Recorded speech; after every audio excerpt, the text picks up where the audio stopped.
Hey, what's going on, YouTube? It's Valsa. Let's talk some Warpets. Alright, today we're going over the Moonbear, and this is the pet designed for Danfil and Mogro, the G3 infantry heroes. It's arguably the strongest pet in the game right now, so let's sit back, relax as we deep dive the bear that looks like a skunk. Alright, now obviously the first thing to go over is the talent skill. First, let's just look at this guy, right? I caught this Moonbear with these skills on it, and I was regenerating it to try and get down to 2 skills, and this is the roll I got.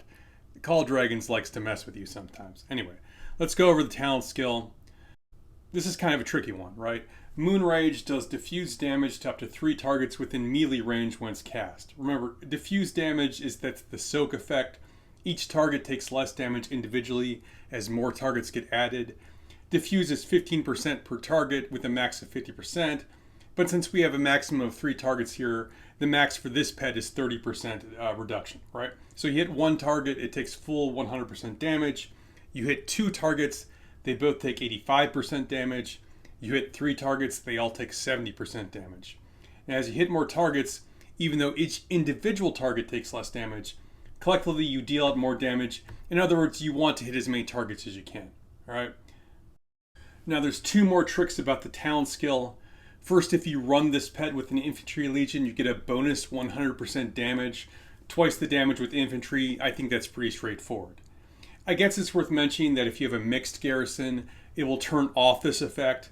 You should never have a mixed garrison in a bastion or a pass unless someone screwed up really badly. But obviously your city is not going to be 100% infantry, so its pet will be a little less effective in city defense. Alright, now the second factor is the damage factor. And this probably gives some of you flashbacks to your high school math class. We can go over the formula here, but the basic idea is this. You take the damage factor of your commander and deputy's rage skills, and then multiply them by X factor, whereas X is based on the star level of the talent skill and the strength of your pet. A lot of words, just remember what we're looking for is heroes that have a high rage skill damage factor. Okay, let's take a look at the unique skill. Intense Moon Rage. This is the pet shop skill, and this is just a flat damage increase for the talent skill. Now, interestingly, this is an endurance-based skill, but otherwise nothing too fancy here. Advanced Moon Rage, this is the Amber skill, and it gives you a 70% chance to do additional damage to any legion hit by the talent skill, Moon Rage. Alright, remember, Moon Rage can hit up to 3 targets, and if it hits 3 targets, Advanced Moon Rage can trigger on each of them. Right, this is not a boost to the talent skill, this is a separate damage source, albeit one tied to the talent skill going off. If you have this when your pet does its rage skill, both the talent skill and this will kick in, at least it'll kick in 70% of the time. Okay, so who's the pet good with? Remember, we're looking for heroes that have a high rage skill damage factor. Well, it'll come as no surprise that the G3 infantry heroes, who this pet was released with, are the perfect pair. We'll start with Danfil. Pretty straightforward. He does a 1600 damage factor when maxed. That's perfect, that's on plan. Well, Mogro is a little bit more complicated. His damage factor is only 450. But there's something weird about how this game calculates Mogro's damage factor for the Moonbear. Now, Mogro's lash out can hit up to 3 targets, and it lasts 3 seconds.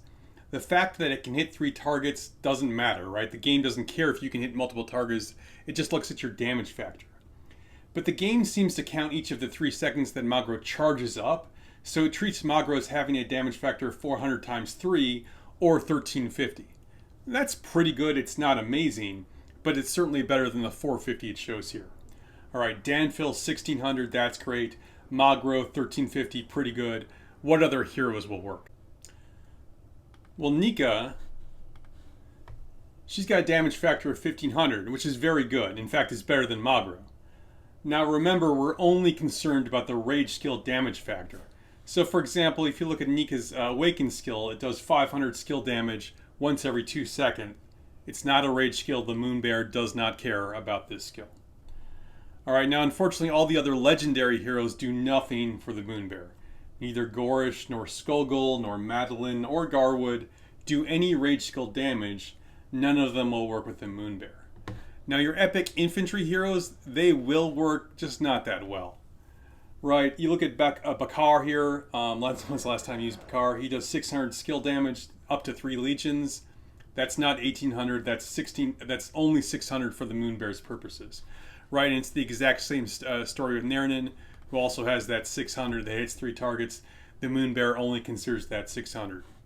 So do any other heroes work? Yeah, the Moonbear is actually surprisingly good with the Cav heroes, particularly the later generations thanks to their high rage skill damage factor, right? You look at Tobin gets about a 1600 damage factor. You move up to Urag. Urag's all the way up to 1700. Now, you look at Urag's damage factor, 1700 to the primary target, and then it spreads to 2 nearby enemy legions for a damage factor of 400 each. Moonbear don't care about that. It only considers the 1700. Now, before we talk about the build for this pet, let's talk about its role in the game right now. Now, if you're running Danfil Mogro as one of your open field infantry marches, this is the pet you should go with, right? Danfil and Mogro aren't as good as Gorish and Skogul in the open field, but they're probably your second best open field option. And as we just discussed, this can be a real good pet for your Cav marches too. But here's the real strength of this pet. It's the meta garrison pet, and it's a strong contender for the meta rally pet as well. Alright, so why is that important? Well, remember, Mogro does splash damage hitting up to 3 targets. The Moonbear's talent skill also does splash damage hitting up to 3 targets. Then the Amber skill can hit those same 3 targets, right? And you can build this pet to emphasize hitting 3 targets. And a 3-target clique can be very, very important in the rally garrison environment, but you're probably more concerned about maximizing the 1v1. And the build's going to vary slightly depending on which route you're going for.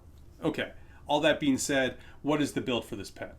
So obviously we have the talent skill, and this is one of those pets where the Amber skill makes a massive difference. It's a must include here. Then I think you had the crit damage packet. That's pretty easy.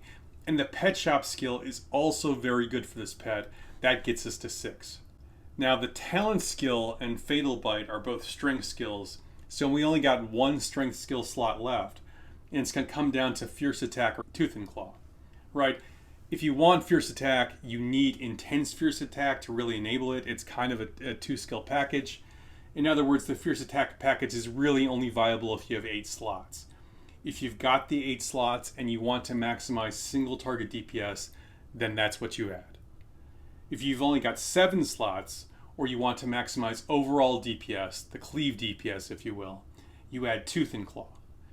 If you're doing that and you have that 8 slot, well, there's not really a great answer to what you put in that very last slot. Obviously, intense fierce attack does nothing without fierce attack, and you can't just add fierce attack by itself because you're strength capped. So I think Counter-Strike is really the best choice you've got there, even though Danfil and Mogro are not really a counterattack march, and the Moonbear is not a counterattack pet. Hey, that's it, and thank you to everyone for stopping by. If you enjoyed this content or found it helpful, please hit that like and subscribe button. Remember, you can send me your war pets if you'd like me to take a look or review them, and I will be featuring the strongest war pets in the game right here on this channel. Look for more details in the description below, and until next time, stay classy, Belleron.